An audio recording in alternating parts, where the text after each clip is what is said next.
கத்திரிக்காய் நமக்கு ஸ்தோத்திரம் உண்டாதாக கற்றுத்தாம இந்த காலை வேளையிலும் ஆண்டவர் ஆசீர்வதிப்பாராக. நம்ம வரங்கள் பல உண்டு. அதில் ஒரு வரம் முக்கியமான வரம் போதிக்க வரம்.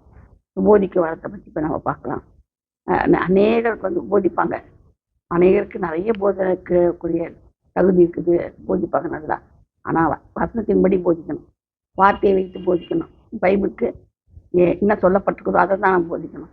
நம்ம சுயமாக நம்ம சுயச்சிலையை கொண்டு சுயமாக எந்த காரியம் நம்ம சொல்லக்கூடாது, அப்படி போதிக்கவும் கூடாது. அது ஒரு பாவம் மட்டும் இல்லை, ஆண்டருக்கு பிரியமில்லாத அருவருப்பான காரியம். இது ஒன்று.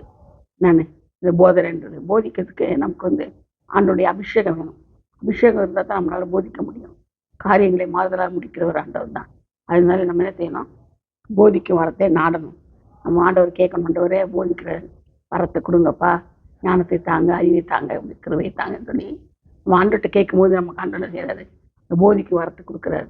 போதிக்கணும், செம்மையான போதனையாக இருக்கணும். அவங்க அந்த இறுதியில் அந்த சம்மட்டி போல் அடி வாங்கணும் இறுதியும். அந்த மாதிரி போதனையாக இருக்கணும் நம்ம பண்ணுற போதனை. எப்படின்னா தாய் தப்பனையும் கனம் பண்ணுவாங்கன்னு சொல்லி நம்ம என்ன செய்யணும்? அதை எடுத்தோம்னா அந்த இதை ஃபுல்லாக முடிக்கணும்.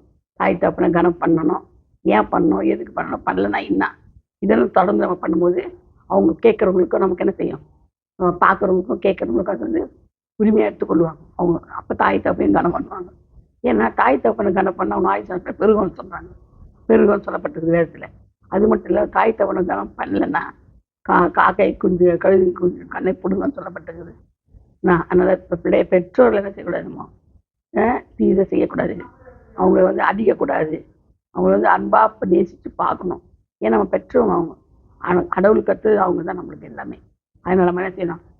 அதுக்கு போல அவங்கள பார்க்கணும். இந்த முதிர் வயதில் அவங்கள அசட்டை பண்ணக்கூடாது. தாயையும் தகப்பனையும் என்ன செய்யக்கூடாது? அசட்டை பண்ணக்கூடாது. இந்த மாதிரி காரியங்களை போதிக்கணும். நல்ல நன்மையான காரியங்களை மற்றவங்களுக்கு கேட்க போதிக்கணும். இல்லாத பொல்லாதெல்லாம் போதிக்கக்கூடாது. வேதத்தில் இல்லாததெல்லாம் கட்டுக்கதை கட்டி அதுக்கு ஒரு வியாகியானம் கொடுத்து போதிக்கக்கூடாது. போதிக்கிறவன் தன் ஆகாத போகாதபடி செய்வோம். போதிக்க கடன் வேலைன்னு சொல்லுது. நம்ம என்ன செய்யணும்? கர்த்தருக்குள்ள போதனையை செய்வோம். கர்த்தர் தான் விளையாக்குவாராக. அல்லேலூயா.